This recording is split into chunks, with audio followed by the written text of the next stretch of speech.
When the word reached Harlem that Dutch Schultz had sent killers north, the streets did not erupt into panic. They went quiet. Not the peaceful kind of quiet, the kind that settles in right before something irreversible happens, the kind that men with long memories recognize immediately. It was the quiet of a chessboard where a move had been made, and everyone was waiting to see who would answer it. On a cold night in the early 1930s, a black sedan rolled slow down Lenox Avenue. Too slow. Its headlights cut across storefronts and brownstones like a blade, deliberate, searching. Inside sat two men who did not belong there. White suits, stiff hats, hands resting too comfortably near their coats. Dutch Schultz's men, sent with a message, not a negotiation. They were there to remind Harlem who really controlled New York. They never made it back downtown. By dawn, only one of them was found, bleeding, broken, barely breathing, dumped across the Harlem River line like unwanted cargo. No note, no explanation, just a message written in bruises and blood. Dutch Schultz had sent killers to Harlem. Bumpy Johnson sent one back. And every power broker in New York understood exactly what that meant. Before that night, Harlem already knew who Ellsworth Bumpy Johnson was. But downtown, the bankers, the mobsters, the politicians who thought Harlem was just another square on their board, they still believed he was manageable, useful, temporary. They were wrong. Harlem in those days was a kingdom under pressure. The Harlem Renaissance had filled the streets with music, intellect, and ambition, but poverty still clung to the sidewalks like winter frost. The numbers runners moved faster than the police.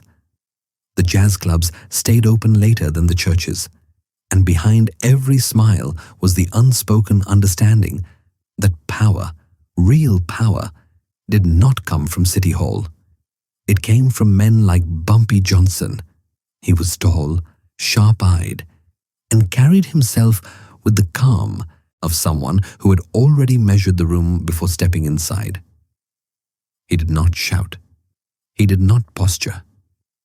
His reputation did that work for him. People knew he was educated, a rare thing in the underworld, and that made him dangerous in a different way. He could quote poetry one moment and order violence the next without raising his voice. Bumpy ran Harlem not like a thug, but like a steward. He taxed the rackets, protected the small players, and punished disrespect swiftly and selectively. The numbers bankers paid him not just for protection, but for stability. The people on the block trusted him because when trouble came from outside Harlem, it stopped at him.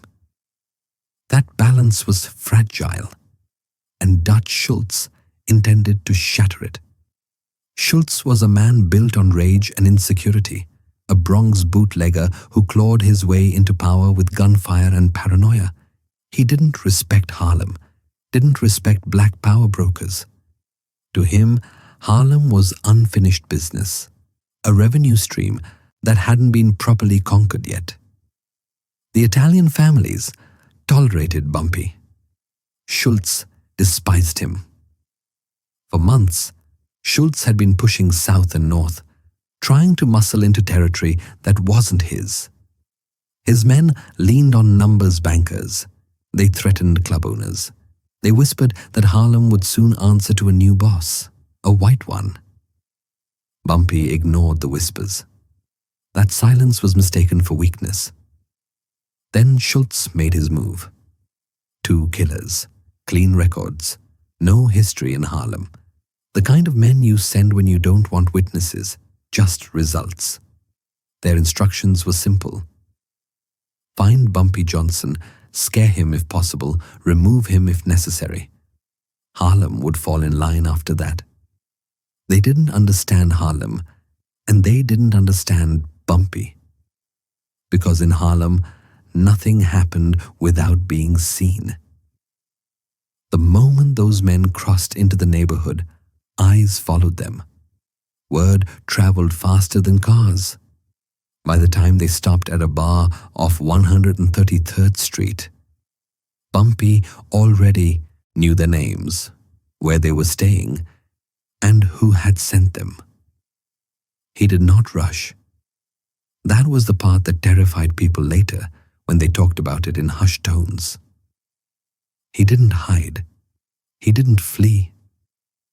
He sat in his apartment, reading quietly, as if waiting for the knock that never came.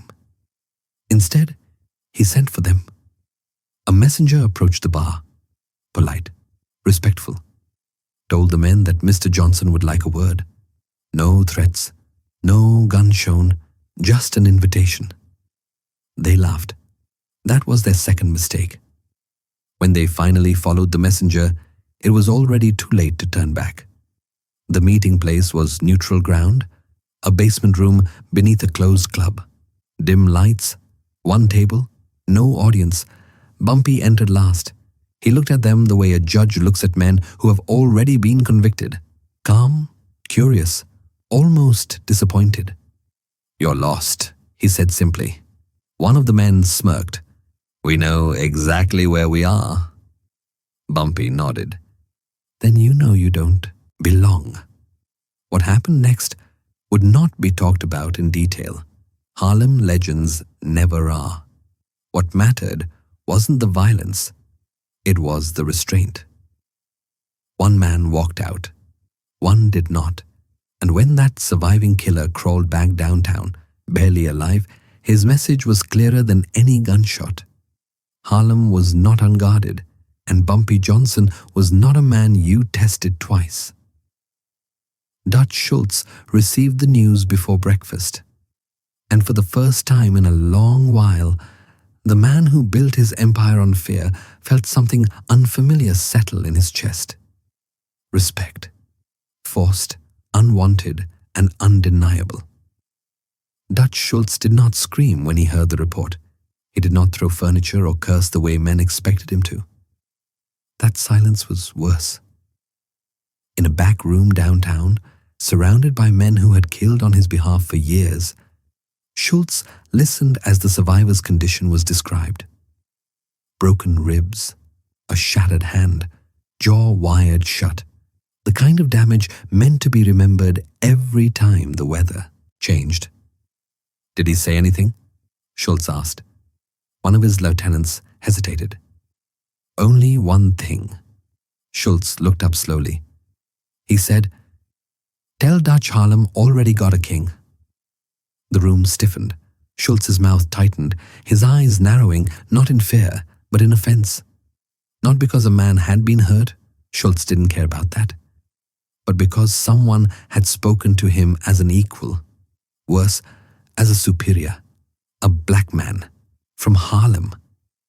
Schultz had built his power, believing fear moved faster than respect. That night, Bumpy Johnson had challenged that belief. Publicly, efficiently, and without apology. But Harlem had been preparing for this long before Schultz ever sent those men. Bumpy Johnson understood something most power brokers ignored. Harlem was not just territory, it was identity. An identity, once threatened, unified faster than money ever could. In the weeks leading up to Schultz's move, Bumpy had sensed the pressure shifting. Numbers bankers were nervous. Club owners whispered about strange men asking questions. Even the street-level runners felt it, a tightening, like a storm building off the river. Bumpy met with his people quietly. No speeches, no calls to arms, just instructions. No one panics, no one escalates, everyone watches. That discipline was what separated Bumpy from the rest. Harlem respected him, not because he was the most violent man in the room, but because he understood restraint as power. Violence, when used too freely, cheapened authority. Violence, when used precisely, defined it. Schultz didn't see that. He saw Harlem as unfinished business. To him, The city was carved into pieces by whoever had the nerve to take them. Italians took what they wanted. Jews took what they wanted. Harlem, in his mind, was surviving on borrowed time. So when his men failed, he didn't back off. He doubled down. Schultz began leaning harder on Harlem's edges. White-owned breweries refused deliveries to black clubs. Loans dried up. Police patrols intensified in specific blocks. The kind of enforcement that didn't touch downtown, but made Harlem suffocate. It wasn't official. It was coordinated, and Bumpy knew exactly who was behind it. He also knew he couldn't respond the same way again. Sending one man back had been a warning. What came next had to be a statement.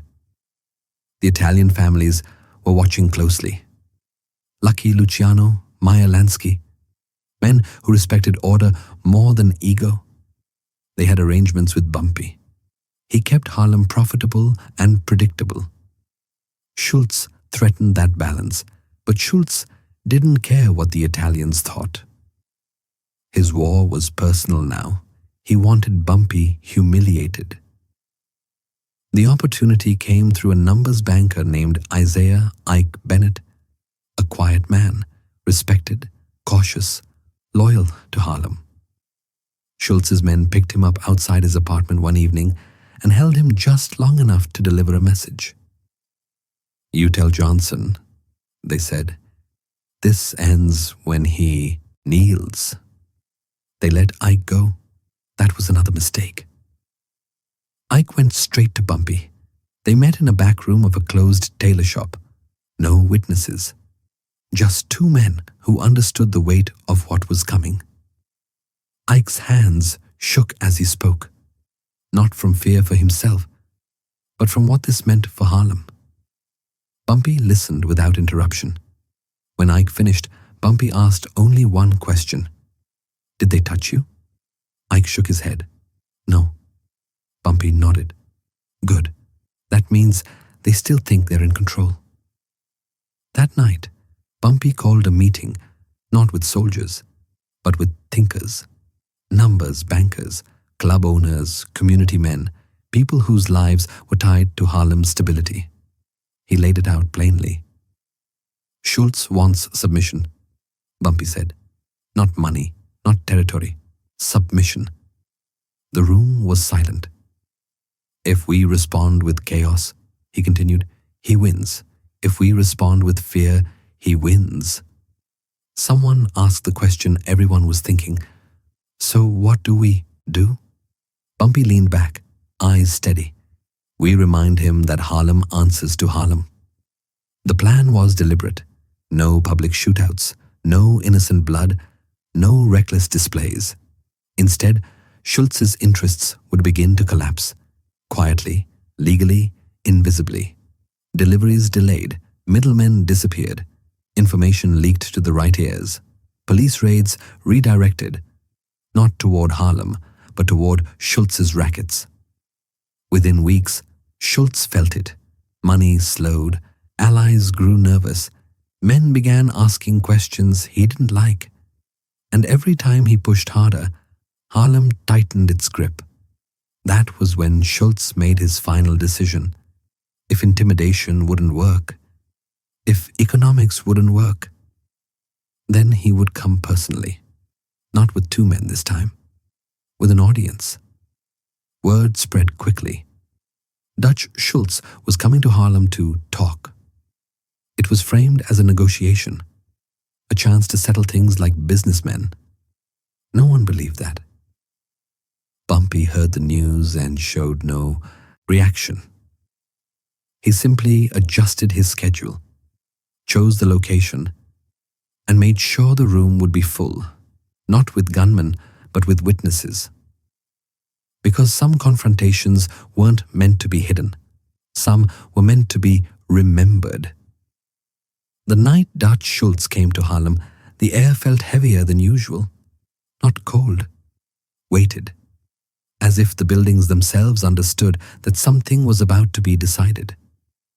The meeting place was a former social club on West 134th Street. Once lively, now shuttered, its walls still carried echoes of laughter and music from better nights. Bumpy chose it deliberately. Neutral ground, Harlem ground, a place that belonged to memory, not ownership. By the time Schultz's car pulled up, the block was already awake. Men stood on corners pretending not to watch. Windows were open despite the chill. Inside the building, Harlem's power brokers filled the chairs. Numbers, bankers, club owners, community men. Not armed soldiers, but witnesses. People whose lives would feel the outcome of this meeting long after the headlines moved on. Bumpy Johnson arrived early. He always did. He sat at the center table, hands folded, posture relaxed. No weapon visible. His presence alone set the tone.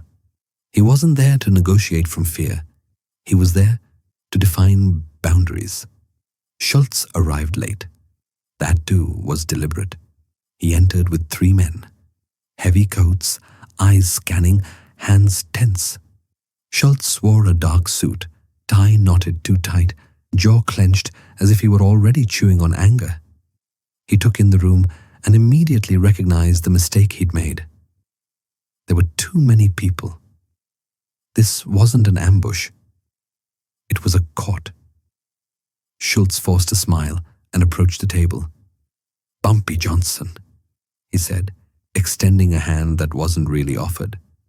Bumpy didn't take it. He looked at Schultz calmly. "Dutch Schultz." The silence stretched. Schultz's men shifted. Harlem did not. Schultz pulled out a chair and sat anyway. "You know why I'm here," Schultz said. "No reason this has to keep getting ugly." Bumpy tilted his head slightly. "It only got ugly when you sent men into my neighborhood." Schultz chuckled, but it didn't reach his eyes. "This is New York. Men go places." "Not without permission?" Bumpy replied. "Not here." The room felt smaller. Every word landed heavy, deliberate. Schultz leaned forward. "Let's not pretend you run the city." "I don't," Bumpy said evenly. "I run Harlem." Schultz's jaw tightened. "Harlem doesn't exist without the rest of the city. And the city doesn't profit from Harlem without me," Bumpy answered. That was the line, the one Schultz couldn't tolerate. "You think because you bounced one of my boys, you're something special?" Schultz snapped. "You think you scared me?" Bumpy didn't raise his voice. He didn't smile. "I didn't send him back to scare you," he said. "I sent him back to inform you." Schultz laughed sharply. "Inform me of what?" "That you don't get to decide what happens here." A murmur rippled through the room. Schultz's men bristled. Schultz himself flushed. Anger climbing fast now, reckless. "You're out of your depth," Schultz said. "This ends one way or another. I'm offering you a chance to step aside." Bumpy leaned back, finally breaking his stillness. "Let me explain something to you, Dutch," he said. "You see territory. I see people. That's the difference between us." Schultz slammed his hand on the table. "Don't preach to me." The sound echoed. No one moved. "You send men into my neighborhood," Bumpy continued calmly, "and you call it business. I call it disrespect." Schultz stood. "You want a war?" he demanded. Bumpy stood too, slow, controlled. "No," he said. "I want order." The 2 men faced each other across the table. Downtown rage versus Harlem restraint. One built on intimidation, the other on legitimacy. Schultz leaned in close now, voice low and venomous. "You're a problem," he whispered, "and problems get erased." Bumpy met his gaze without blinking. "Then you better make sure you succeed the first time," he said, "because Harlem doesn't give second chances." The room held its breath. Schultz straightened, smoothing his suit. He glanced around, at the witnesses, the calm faces, the unspoken unity, and for the first time, doubt flickered across his expression. This wasn't his world. He pointed at Bumpy. "This isn't over." Bumpy nodded once. "No, it's decided." Schultz turned and left. The door closed behind him with a final hollow sound. No gunfire, no blood. But everyone in that room knew something irreversible had just happened. Because from that moment on, Dutch Schultz had crossed a line he couldn't uncross. Schultz's response was swift and desperate. Within days, he ordered pressure from every angle. He leaned on police captains. He squeezed suppliers. He pushed his men to provoke incidents that could justify retaliation. But Harlem did not break. Instead, something remarkable happened. The Italian families began to intervene. Luciano didn't like chaos. Lansky didn't like inefficiency. Schultz was becoming both. Word filtered back to him through channels he couldn't shut down. Back off Harlem. He refused. That refusal sealed his fate. Because power in New York wasn't about how loud you could be. It was about how many people needed you alive. And Dutch Schultz was making himself unnecessary. Bumpy watched it unfold without celebration. He didn't gloat. He didn't escalate. He simply held his ground. When Schultz finally moved for the last time, when he tried to force the issue with violence that couldn't be ignored, the response didn't come from Harlem. It came from downtown, and the outcome would echo through the underworld for decades. Dutch Schultz had always believed that fear was louder than consensus, that if you pushed hard enough, long enough, someone would blink. What he failed to understand was that New York's underworld did not forgive instability. By the time autumn settled over the city, Schultz was no longer fighting Harlem. He was fighting gravity. His operations were bleeding money. His men were jumpy. His alliances, once solid, were quietly dissolving. And every path he took led back to the same conclusion whispered in back rooms and private offices. Dutch Schultz had become a problem. The Italians didn't announce their decisions. They never did. Power like theirs didn't require explanations. When Lucky Luciano and his circle decided Schultz was too reckless to continue, the verdict was already final before Schultz ever sensed it. Bumpy Johnson knew something was coming before it happened. He felt it in the sudden stillness. The way pressure lifted instead of tightening. The way police attention shifted elsewhere. The way Schultz's men stopped posturing on Harlem's borders. That kind of silence only followed one thing: a sentence. The night Schultz made his final move, he believed he was acting first. He ordered a hit, not on Bumpy, but on one of Harlem's respected intermediaries, a man whose death would force Bumpy to respond publicly, force escalation, force chaos. The man survived, barely. But the attempt was enough. The next morning, word reached Harlem before it reached the papers.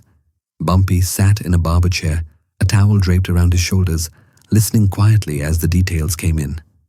No visible reaction, just a slow exhale. "That's it," someone said. "Now it's war." Bumpy shook his head slightly. "No," he replied. "Now it's finished." He stood, adjusted his coat, and walked out into the street. He didn't order retaliation. He didn't send messages. He didn't even say Schultz's name. He didn't have to.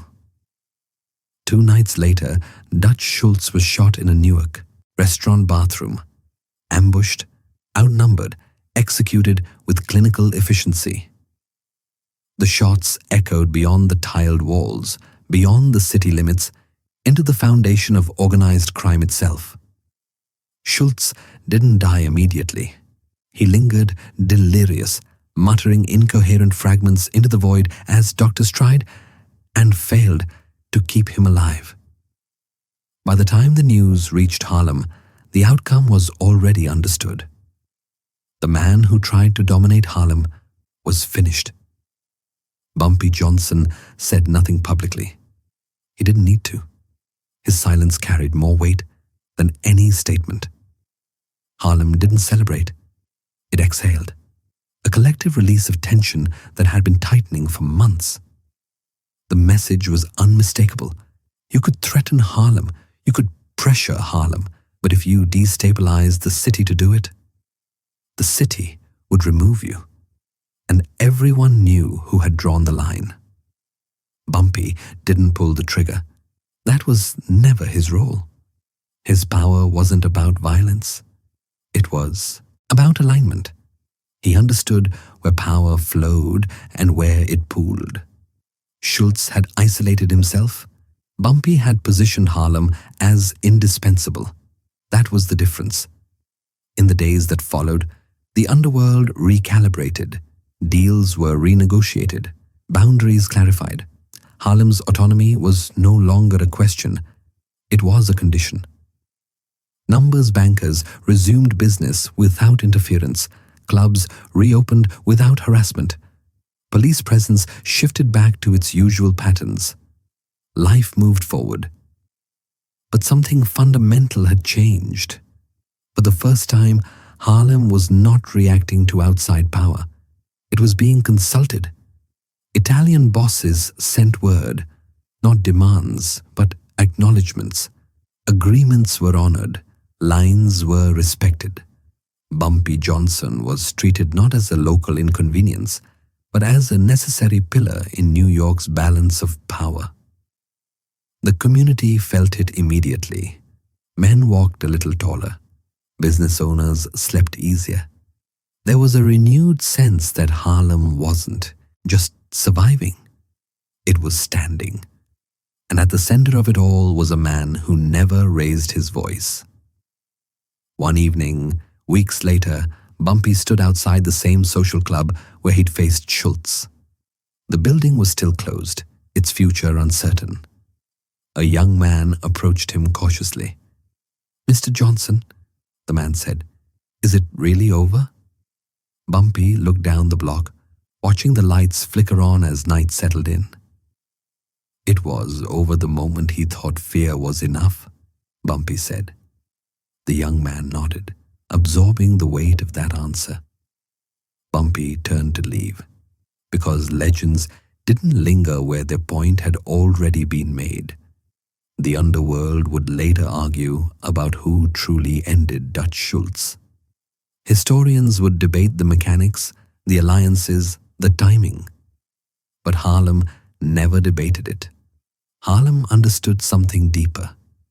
Dutch Schultz had sent killers to Harlem to make a point. Bumpy Johnson had responded by proving that Harlem was not a target. It was a force, and forces don't need to announce themselves. They endure. The death of Dutch Schultz did not come with parades or public reckoning. There were no speeches in Harlem, no headlines celebrating victory. That was never how justice worked in Bumpy Johnson's world. Justice arrived quietly. It arrived in the way pressure disappeared overnight, in the way businesses reopened without fear, in the way men who had once been cautious with their words now spoke freely again on street corners and in back rooms. Harlem felt the shift before it understood it. Within days, the police presence that had shadowed certain blocks for months thinned out. Patrols returned to routine routes. Raids that had seemed oddly targeted suddenly stopped. The unspoken campaign of suffocation had ended as abruptly as it began. Downtown had moved on. That was the real verdict. Bumpy Johnson didn't claim credit, and no one expected him to. Power like his never needed to announce itself. His authority was measured, not in statements, but in outcomes. Numbers bankers who had once been leaned on were left alone. Their collections resumed smoothly. No more strange men waiting in hallways. No more threats disguised as business propositions. Club owners received their deliveries on time again. Musicians played without watching the door every 10 minutes. Harlem's economy, fragile but resilient, stabilized. And the people noticed. An elderly shop owner on 125th Street said it best when he spoke quietly to a customer. "Feels like somebody upstairs remembered we're here." That somebody was Bumpy. But Bumpy didn't mistake calm for complacency. He knew stability had to be maintained. Justice, once earned, had to be protected from arrogance, especially his own. He held meetings not to celebrate, but to reinforce order. No reprisals, he told his people. No chest beating. We don't profit from chaos. That instruction mattered. Harlem didn't turn vengeful. It didn't lash out at remnants of Schultz's operations. It absorbed the vacuum responsibly, folding what remained into existing structures without bloodshed. That restraint impressed the Italians more than any act of violence ever could. Lucky Luciano's people made contact soon after, not to threaten, not to dictate, but to clarify terms. Agreements were reaffirmed, boundaries redrawn with mutual respect.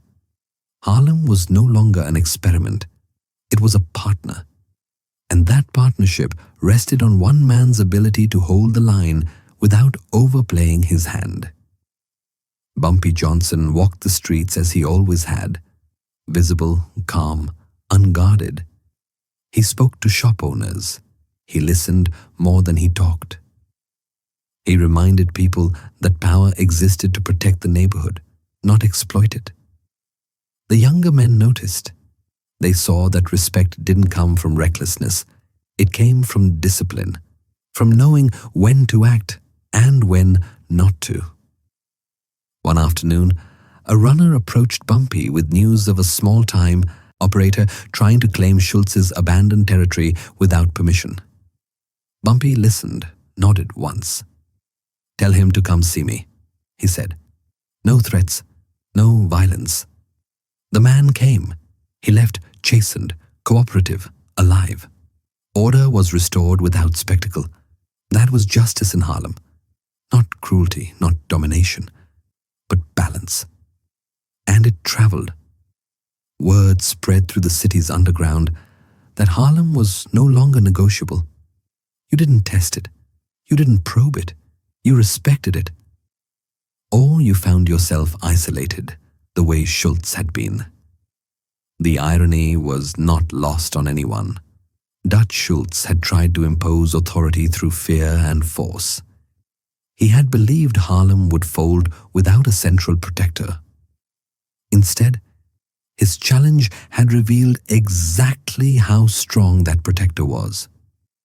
Bumpy Johnson didn't just defend his territory. He defended Harlem's right to exist on its own terms. That mattered. It mattered to the mothers who no longer worried about gunfire erupting from someone else's war. It mattered to the businessmen who could plan beyond the next week. It mattered to the young men who saw a model of power that didn't require constant bloodshed to sustain itself. Justice had been served, not by a courtroom, not by a public reckoning, but by the restoration of dignity. And dignity, once reclaimed, had a way of reinforcing itself. Bumpy knew this moment would define him beyond Harlem. He also knew that legacy was not something you chased. It was something you earned by standing still when everyone else panicked. As winter approached, Harlem settled into a rhythm it hadn't felt in a long time. Not peace. Harlem had never been naive enough to expect that. But equilibrium. And at the center of that equilibrium stood a man who had refused to be humiliated, refused to overreact, and refused to let his community be treated as expendable. Dutch Schultz had tried to make an example of Harlem. Instead, Harlem had become the example. Years later, when men spoke about the moment Harlem stopped being tested, they didn't always start with Dutch Schultz's death.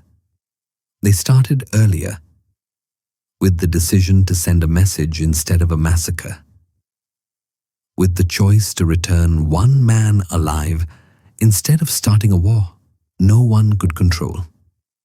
That choice became legend. Bumpy Johnson's name began to circulate far beyond Harlem, carried through backrooms, union halls, and private clubs where decisions were made quietly and enforced absolutely. He wasn't discussed as muscle. He was discussed as structure. That distinction mattered. New York's underworld learned to categorize men quickly. Some were enforcers. Some were earners. Some were liabilities. Bumpy Johnson occupied a rarer space, a stabilizer. Someone who could be trusted to keep his territory profitable, disciplined, and contained. That trust wasn't sentimental. It was earned. Whenever outside interests considered expanding into Harlem, the conversation always ended the same way. You'd have to deal with Bumpy. And no one asked what that meant. They already knew. Harlem itself felt the long-term effects in subtler ways. Young hustlers learned that recklessness was not rewarded. Violence without purpose brought consequences, not just from police, but from the community itself. Respect became currency again. Bumpy made sure of it. He sponsored businesses quietly, helped families when breadwinners disappeared, funded lawyers when injustice threatened to spill over into the streets. He didn't do it for praise. He did it because legitimacy had to be reinforced constantly. Power, he believed, was rented, never owned. The story of Dutch Schultz became a cautionary tale told downtown, not about Harlem's violence, but about Harlem's resolve. Schultz hadn't fallen because he lacked firepower. He fell because he refused to recognize boundaries that didn't look like his own. That lesson outlived him. When new bosses rose, they studied the Schultz mistake carefully. They learned that intimidation only worked where fear was isolated. Harlem wasn't isolated. It was unified. And that unity had a name: Bumpy Johnson. Even law enforcement adjusted its posture. While corruption and pressure never vanished entirely, there was an unspoken acknowledgement that Harlem required a different approach. Heavy-handed tactics backfired. Negotiation, containment, and respect proved more effective. Bumpy understood that balance better than anyone. He didn't confuse cooperation with submission. He met officials with the same calm authority he met mobsters. He remembered names. He remembered favors. He remembered disrespect. And people remembered him. By the time historians began writing about that era, they struggled to capture what made Bumpy Johnson different. He didn't fit cleanly into categories. He wasn't simply a criminal kingpin. He wasn't a folk hero. He wasn't a politician. He was something older. A guardian figure shaped by circumstance. A man who understood that Harlem's survival depended on someone willing to stand between it and forces that saw it only as territory. Dutch Schultz never understood that. He saw Harlem as a prize. Bumpy saw it as a responsibility. That difference defined the outcome. Long after Schultz's name faded into footnotes and cautionary anecdotes, Bumpy's remained active. Invoked whenever Harlem's autonomy was threatened, whenever outside pressure tested its resolve. People would say, "This isn't new. Remember what happened last time?" And everyone knew what they meant. The legend didn't grow because of the violence. It grew because of the restraint, because of the choice to end a threat without burning the ground beneath it. That was the kind of power that lasted. Bumpy Johnson never called himself a king, but Harlem did, not out of fear, out of recognition. He had drawn a line and held it, not just for himself, but for everyone who lived within it. Dutch Schultz sent killers to Harlem to prove dominance. Bumpy Johnson responded by proving permanence. And permanence in a city built on turnover was the rarest victory of all. This was never just a story about Dutch Schultz, and it was never just about Bumpy Johnson. It was about what happens when power mistakes silence for weakness. When authority assumes it can move into a community, apply pressure, and leave without consequence. Dutch Schultz believed fear was enough. He believed money and violence could bend any neighborhood into submission. What he failed to understand was that Harlem was not empty ground. It was rooted. And roots don't retreat when storms come. They hold. Bumpy Johnson didn't answer disrespect with chaos. He answered it with clarity, with patience, with precision. He understood that the strongest response isn't always the loudest. Sometimes it's the one that leaves no room for confusion. When Schultz sent killers into Harlem, he expected panic. What he got was discipline. When he escalated, he expected submission. What he triggered was isolation. And when the dust settled, it wasn't Harlem that had been removed from the board. It was him. This wasn't about one man's pride or one mobster's ambition. It was about a community refusing to be treated as expendable, about drawing a line that said, "You don't get to decide our value." Bumpy Johnson's legend wasn't built on how many men he destroyed. It was built on how many he protected, on how many futures remained intact because he understood when to act and when to let the weight of restraint do the work. Harlem didn't just survive that moment in history. It emerged, defined. And every time power forgets what respect looks like, every time authority overreaches and assumes no one will answer, history remembers what happened when Dutch Schultz sent killers to Harlem and Bumpy Johnson sent one back. Because legends aren't made by how hard you strike. They're made by what you stand for and how firmly you refuse to move.